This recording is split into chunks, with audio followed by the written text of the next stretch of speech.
प्यारे दोस्तों, बहुत-बहुत स्वागत है आपका अपने चैनल यूजीसी नेट साहित्य दर्पण में। तो फ्रेंड्स, जैसा कि आप जानते हैं कि हम इस समय इकाई 4 कर रहे हैं। इकाई 4 का भाग 1 हमने अपलोड कर दिया था। यदि आप चैनल पे न्यू हैं, मेरी वीडियोज़ को पहली बार वॉच कर रहे हैं तो इकाई 4 का भाग 1 आप चैनल के प्लेलिस्ट में जाकर वहाँ से देख सकते हैं। ओके? आज यहाँ पर इकाई 4 से ही भाग 2 में लेकर आई हूँ। भाग 2 में आचार्य महावीर प्रसाद द्विवेदी और हिंदी नवजागरण का अध्ययन हम यहाँ देखेंगे। बता दूं फ्रेंड्स कि अ, ये जो आचार्य महावीर प्रसाद द्विवेदी का जो कार्यकाल है, इसको पढ़ना हमारे लिए इतना इम्पोर्टेंट है क्योंकि यहाँ से सही मायने में सही तौर पर खड़ी बोली गद्य का जो विकास होता है, खड़ी बोली गद्य का जो विकसित रूप में देखने को मिलता है, तो सबसे बड़ा योगदान यहाँ पर महावीर प्रसाद द्विवेदी जी का ही देखने को मिलता है। मैं बता दूं फ्रेंड्स, पहले क्या था, जो पहले जब हमारा नया सिलेबस हमें नहीं मिला था, यानी 2018 के पहले जो एग्जाम होता था नेट का, वहाँ सिलेबस को लेकर काफी कुछ डाउट था। लेकिन अब जो न्यू पैटर्न के अकॉर्डिंग एग्जाम हो रहा है, जो हमें नया पाठ्यक्रम एनटीए नेट के द्वारा दिया गया है, बहुत ही अच्छा है, बहुत बेस्ट है, क्योंकि सारी बातें ना जो जितने तथ्य दिए गए हैं, जितने टॉपिक हैं, बिल्कुल कुछ भी उसमें डाउट नहीं है, सब में बहुत अच्छी क्लियरिटी है। ठीक है, पूरी क्लियरिटी दी गई है कि हमें पढ़ना क्या है। ओके, बिल्कुल डाउटपन नहीं है उसमें कि आप ये सोचिए कि इकाई 2 में ऐसा कुछ है, वही तथ्य यहाँ है, लेकिन यहाँ हमें ये समझ लेना है कि इन्होंने अपना कितना योगदान दिया है राष्ट्र के लिए, देश के लिए, समाज के लिए, साहित्य के लिए, खड़ी बोली हिंदी के लिए। ओके, तो चलिए बात करते हैं। क्लास प्रारंभ करने से पहले एक बात मैं आपको और बता दूं फ्रेंड्स की जो स्वच्छंदतावादी कवि हैं, वो भी द्विवेदी युग के अंतर्गत ही आते हैं। उनका अध्ययन हमने यहाँ लिया नहीं है। आप इन सबसे अवगत हैं। मेरा मोटिव सिर्फ ये है बताने का कि इस इकाई 4 को के माध्यम से हम ये जान लेना चाहते हैं कि इसके अंतर्गत क्या-क्या समाहित है। ओके, तो बात करूँ स्वच्छंदतावादी कवि की, तो स्वच्छंदतावादी कवि की श्रेणी में आते हैं श्रीधर पाठक हैं, मुकुटधर पांडे हैं, जगन्नाथ दत्त रत्नाकर हैं और सत्यनारायण कविरत्न हैं। आपको इनका क्या याद रखना है? इनका जीवन काल, इनकी कुछ इंपॉर्टेंट काव्य कृतियां और इनके काव्य कृतियों की प्रमुख विशेषताएं। ओके, फिर इसी के अंतर्गत आता है द्विवेदी युगीन काव्य की प्रमुख प्रवृत्तियां, जो कि इंपॉर्टेंट है, एग्जाम में कई बार पूछी भी जा चुकी हैं। जैसे राष्ट्रीयता की भावना है द्विवेदी युगीन काव्य में, इतिवृत्तात्मकता है, नैतिकता एवं आदर्शवाद है, प्रकृति चित्रण का को भी समाहित किया गया है, सामाजिक समस्याओं का चित्रण किया गया है द्विवेदी युग में। कुछ अनूदित रचनाएं भी हमें देखने को मिलती हैं, काव्य रूपों की में विविधता भी देखने को मिलता है ना। काव्य भाषा के रूप में खड़ी बोली का प्रयोग तो सबसे ज्यादा इम्पोर्टेंट है, ये तो हमने हमने देखा ही है द्विवेदी युगीन में।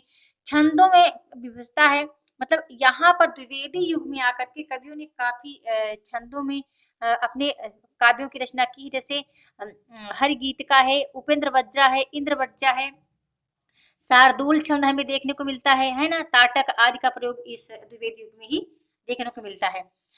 तो ये द्विवेदी युग की काव्य प्रवृत्तियां भी आपको इसी के अंतर्गत पढ़नी है। फिर जो प्रमुख राष्ट्रवादी कवि हैं, जो राष्ट्रीयवादी कवि हैं, उनका अध्ययन फ्रेंड्स इन्हीं के अंतर्गत आता है, यानी जो राष्ट्रीय धारा के कवियों की श्रेणी में आते हैं। आपने देखा होगा इकाई 2 में यह टॉपिक जो लगा हुआ है, वहां भी इनका अध्ययन करना है। मैंने लिया नहीं है, मैं आपको सूक्ष्म बता रही हूँ कि ये सब इसी के अंतर्गत ही आते हैं। तो कुछ महत्वपूर्ण है, जैसे आप इनको पढ़ लीजिएगा। मैथिली शरण गुप्त जी को काफी इंपॉर्टेंट है, अक्सर एग्जाम में आते हैं। अयोध्या से उपाध्याय भी आते हैं, राय देवी प्रसाद पूर्ण है, रामचरित उपाध्याय हैं, रामनरेश त्रिपाठी हैं, माखनलाल चतुर्वेदी जी हैं, है ना, ये सब इसी में आते हैं। जैसे बालकृष्ण शर्मा नवीन है, इनकी काफी रचनाएं प्रसिद्ध हैं, काफी पंक्तियां भी बहुत ही ओजस्वी पूर्ण है इनकी पंक्तियां। सुभद्रा कुमारी चौहान आती हैं, रामधारी सिंह दिनकर आते हैं। ठीक है, ये आते हैं राष्ट्रीय काव्य धारा के अंतर्गत, जो कि सब ये द्विवेदी युगीन महावीर प्रसाद द्विवेदी और हिंदी नवजागरण में इन सबका योगदान है फ्रेंड्स, इसलिए मैं इन सब का जिक्र मैं यहाँ कर रही हूँ। अब चलिए हम चलते हैं अपने क्लास की ओर। यहाँ भी फ्रेंड्स बता दो, जो मैंने तथ्य लिए हैं बहुत ही इंपॉर्टेंट है, प्लीज आप इनको ध्यान सुनिए, ध्यान से वॉच करिए। यदि एक बार आप इनको देख लेते हैं तो शायद यहाँ के इस टॉपिक के सारे डाउट आपके क्लियर हो जाएंगे। भारतीय युग यदि आधुनिक काल का प्रवेश द्वार है, तो द्विवेदी युग उसका विस्तृत प्रांगण, जहां उन प्रवृत्तियों को विकसित एवं पल्लवित होने का अवसर प्राप्त हुआ जो भारतेंदु युग से प्रारंभ हुई थी। विशेषतः भारतीय जनमानस में स्वदेशानुराग एवं नवजागरण के बीच भारतेंदु युग में अंकुरित हुए थे, वे द्विवेदी युग में पूर्ण पल्लवित होकर सामने आ गए। ये बहुत इंपॉर्टेंट बात है, ठीक है। जो तथ्य हमें भारतेंदु युग में देखने को मिले, जहाँ थोड़ी बहुत छुट-पुट कमियां रह गई थी, उसको संपूर्ण करने का कार्यभार किसने किया? आचार्य महाप्रसाद द्विवेदी ने। 19वीं सदी का अंत होते होते भारतेंदुकालीन समस्या पूर्ति एवं नीरस तुकबंदियों से सहृदय विमुख होने लगे तथा लंबे समय से काव्य भाषा के रूप में व्यवहृत ब्रजभाषा का आकर्षण भी अवलुप्त होने लगा और उसका स्थान खड़ी बोली ने ले लिया। फ्रेंड्स, मैं आपको एक बात बताना चाहूंगी कि आचार्य महाप्रसाद द्विवेदी ने इतना अच्छा योगदान दिया है। अभी मैं देखिए मैं अपने शब्दों में ही बता रही हूँ क्योंकि साहित्यिक भाषा का शब्द थोड़ा सा मुझे अगूढ़ लग रहा है यहाँ पे करने का। मैं अपने सरल भाषा में आपको बता रही हूँ कि इन्होंने क्या किया। जब इसके पहले रीतकालीन जो कवि थे भारतेंदु योगीन, कुछ कवि ऐसे थे जो श्रृंगारिक वर्णन ज्यादा किया करते थे, यानी प्रेम वर्णन ज्यादा किया करते थे, नायक नायिका का नक्शिक वर्णन ज्यादा किया करते थे, या फिर राधा कृष्ण का नायक नायिका के रूप में वर्णन किया करते थे। तो इनके लिए आचार्य महावीर प्रसाद द्विवेदी ने इन्हें मतलब इन्हें जागृत किया कि आप ऐसी कविता करने की बजाय आप राष्ट्रीय काव्यधारा से ओत-प्रोत कविताएं कीजिए, जिससे हमारा देश जागृत हो, हमारा समाज जागृत हो, हमारे देश के लोग जागृत हो। और इनका योगदान और साथ साथ सरस्वती पत्रिका का, दोनों का फ्रेंड्स बहुत बड़ा योगदान हमें देखने को मिलता है। द्विवेदी युग, महाप्रसाद द्विवेदी और उनका युग हम देखते हैं। तो द्विवेदी युग का नामकरण आचार्य महाप्रसाद द्विवेदी के गरिमा मंडित व्यक्तित्व को केंद्र में रखकर किया गया। इन्होंने सरस्वती पत्रिका के संपादकत्व के रूप में हिंदी जगत की महान सेवा की और हिंदी साहित्य की दिशा एवं दशा को बदलने में अभूतपूर्व योगदान दिया। महाप्रसाद द्विवेदी सन 1903 में सरस्वती पत्रिका के संपादक बने। इससे पहले वे रेल विभाग में नौकरी किया करते थे। उन्होंने इस पत्रिका के माध्यम से कवियों को नायिका भेद जैसे विषय छोड़कर विविध विषयों पर कविता लिखने की प्रेरणा दी।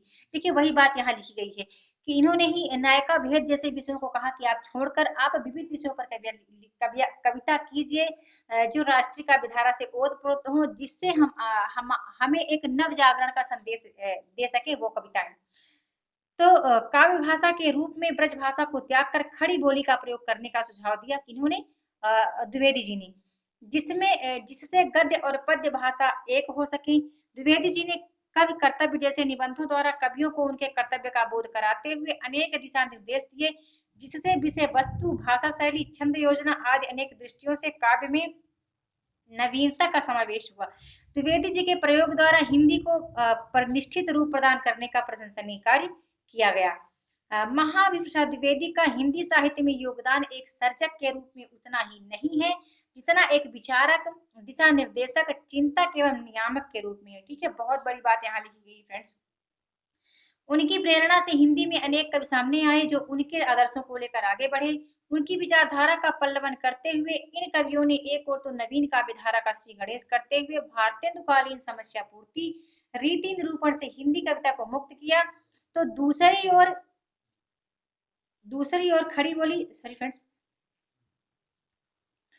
खड़ी बोली को काव्य के रूप में प्रतिष्ठित कर दिया। भाषा परिष्कृत एवं संस्कार का जो कार्य द्विवेदी युग में हुआ वह सदैव स्मरणीय रहेगा। यानी कहने का आशा है कि द्विवेदी जी का बहुत बड़ा योगदान हमें फ्रेंड्स देखने को मिलता है हिंदी साहित्य के क्षेत्र में, हिंदी के युग में। और साथ ही साथ सरस्वती पत्रिका का भी योगदान हमें देखने को मिलता है। चलिए हम यहाँ देख लेते हैं हिंदी नवजागरण और सरस्वती का योगदान कितना है हमारे साहित्य में। हिंदी साहित्य के इतिहास में आधुनिक काल वस्तुतः जागरण का संदेश लेकर आया। सन 1857 ईस्वी में हुए प्रथम स्वतंत्रता संग्राम में नव जागरण का बिगुल बजा दिया और भारतीय जनमानस में देशभक्ति, स्वतंत्रता, राष्ट्रोत्थान, देशाभिमान की भावनाएं जागृत होने लगी। ठीक है, ये इंपॉर्टेंट थी क्योंकि यही तथ्य हमें ढूंढना था कि आचार्य महावीर प्रसाद द्विवेदी के युग में क्या क्या उत्थान हुए, क्या क्या हमें देखने को मिलती हैं। तो देशभक्ति, स्वतंत्रता, राष्ट्रोत्थान, स्वदेशाभिमान की भावनाएं जागृत होने लगी थी। कब से? द्विवेदी युगीन काव्य से। जब 1857 की क्रांति हुई फ्रेंड्स, इस क्रांति ने संपूर्ण जनमानस को झकझोर दिया। भारतेंदु युग में जहां इनका सूत्रपात हुआ, वहीं द्विवेदी युग में यह पल्लवित होकर विकसित हो गई। डॉक्टर राम विलास शर्मा ने इसलिए हिंदी नवजागरण को हिंदू जाति का जागरण भी माना है। एक प्रश्न आता है कि द्विवेदी युग को और किस युग के नाम से जाना जाता है। ठीक है, द्विवेदी युग को और किस नाम से जाना जाता है, तो प्लीज आप मुझे बताइएगा। इस नवजागरण की लहर जन जन तक पहुंचने में सरस्वती पत्रिका का विशेष योगदान है। इसके अतिरिक्त प्रभा मर्यादा पत्रिका का भी श्रेय जाता है। सरस्वती पत्रिका का प्रकाशन सन 1900 ईस्वी से प्रारंभ हुआ तथा सन 1903 में महाविभूषण द्विवेदी ने इसका संपादन भार संभाला। द्विवेदी जी ने इस पत्रिका में ऐसे लेखों को प्रकाशित किया, इन्होंने नवजागरण की लहर को प्रसारित करने में महत्वपूर्ण योगदान दिया। डॉक्टर रामविलास शर्मा ने अपनी पुस्तक आचार्य महाविभूषण द्विवेदी और हिंदी नवजागरण में सरस्वती पत्रिका से उदाहरण लेकर इस बात को पुष्ट किया। ठीक है, बहुत इंपॉर्टेंट डिफरेंस, कई बार एग्जाम में ये आलोचना विधा की रचना है डॉक्टर रामविलास शर्मा जी की, कई बार पूछी जा चुकी, जो कि 1977 में प्रकाशित हुई है। आचार्य महाविभूषण द्विवेदी से प्रेरणा लेकर उनके आदर्शों को लेकर आगे बढ़ने वाले अनेक कवि सामने आए, जिनमें प्रमुख हैं मैथिली शरण गुप्त हैं, गोपाल शरण सिंह हैं, गया प्रसाद शुक्ल स्नेही और लोचन प्रसाद पांडे आदि। यही नहीं, अभी तो बहुत सारे ऐसे कवि जो पहले ब्रज भाषा में कविता लिख रहे थे तथा उनकी विषय वस्तु एवं शैली प्राचीन पद्धति पर थी। अब द्विवेदी जी एवं सरस्वती से प्रेरित होकर काव्य के चिर परिचित उपादानों को छोड़कर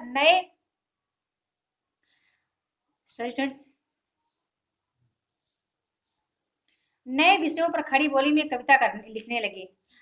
ऐसे कवियों में प्रमुख आते हैं अयोध्या सिंह उपाध्याय जी हैं, श्रीधर पाठक हैं, नाथुराम शर्मा शंकर हैं, राय देवी प्रसाद पूर्ण हैं। इन सभी कवियों की कविताएं नव जागरण, राष्ट्रीयता, स्वदेशानुराग एवं स्वदेशी भावना से परिपूर्ण है। द्विवेदी युग में केवल भाषा क्षेत्र में ही परिवर्तन नहीं हुआ, अपितु छंदों के क्षेत्र में ही परिवर्तन परिलक्षित होता है। अब परंपरागत छंद प्रयोग के साथ साथ संस्कृत के वर्ण विधियों का प्रयोग भी कविगण प्रचुरता से करने लगे। सरस्वती पत्रिका ने कवियों की एक नई पौध तैयार की। उनकी प्रेरणा से अनेक कवियों ने नवीन विषयों पर कविता लिखी। उनके एक निबंध से प्रेरित होकर मैथिली शरण गुप्त ने चिर उपेक्षिता उर्मिला को महत्व देने हेतु साकेत महाकाव्य की भी रचना की।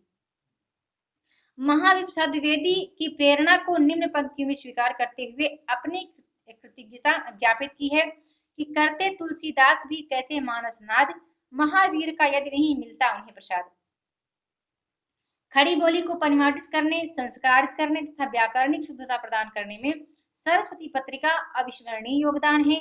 आचार्य द्विवेदी के भाषा परिष्कार पर टिप्पणी करते हुए आचार्य रामचंद्र शुक्ल ने लिखा है। ठीक है, ये इंपॉर्टेंट भी है। ठीक है फ्रेंड्स, ये पंक्तियां इंपॉर्टेंट है, एग्जाम में एक दो बार ये पूछी जा चुकी हैं। उन्होंने क्या लिखा कि खड़ी बोली पद्य विधान पर द्विवेदी जी का पूरा असर पड़ा। बहुत से कवियों की भाषा शिथिल और अव्यवस्थित होती थी। द्विवेदी जी ऐसे कवियों को भेजी हुई कविताओं की भाषा आदि दुरुस्त करके सरस्वती में छापा करते थे। इस प्रकार कवियों की भाषा साफ सुथरी होती गई और द्विवेदी जी के अनुसरण में अन्य लेखक भी शुद्ध भाषा लिखने लगे। वस्तुतः सरस्वती पत्रिका ने भाषा और साहित्य दोनों ही क्षेत्रों में परिष्कार किया है। इसके माध्यम से ज्ञान का प्रचार प्रसार हुआ, कितने ही नए लेखक और कवि प्रकाश में आए, भाषा संस्कार हुआ, समाज सुधार हुआ, देश प्रेम चरित्र निर्माण की भावनाएं विकसित हुई, देशभक्ति एवं राष्ट्रीयता की चेतना विकसित करने में इस पत्रिका का विशिष्ट योगदान है। किसका? सरस्वती पत्रिका का और साथ ही साथ महाविभूषण द्विवेदी का। तो हमने देखा फ्रेंड्स आज महाविभूषण द्विवेदी और हिंदी नवजागरण का योगदान, कितना योगदान है हमारे राष्ट्र के लिए, देश के लिए, समाज के लिए, खड़ी बोली गद्य भाषा के लिए, है ना। तो उम्मीद करती हूँ आपको आज की वीडियो अच्छी लगी होगी, आपने बड़ी सरलता से इसको समझ भी लिया होगा। फ्रेंड्स जल्द मैं अपनी मिलती हूँ नेक्स्ट वीडियो में। जाते जाते इतना जरूर कहना चाहूंगी, प्लीज वीडियो यदि पसंद आए तो लाइक कीजिएगा, कमेंट कीजिएगा, क्योंकि आपके लाइक और आपके कमेंट हमारे वीडियो पर ऐड होते हैं और जो कि यूट्यूब स्टूडियो पर भी ऐड होते हैं, जिसका क्रिएटर हमें कभी कभी मेल के साथ प्रमोट करके देता है। ओके, तो वीडियो के साथ बने रहने के लिए बहुत बहुत धन्यवाद।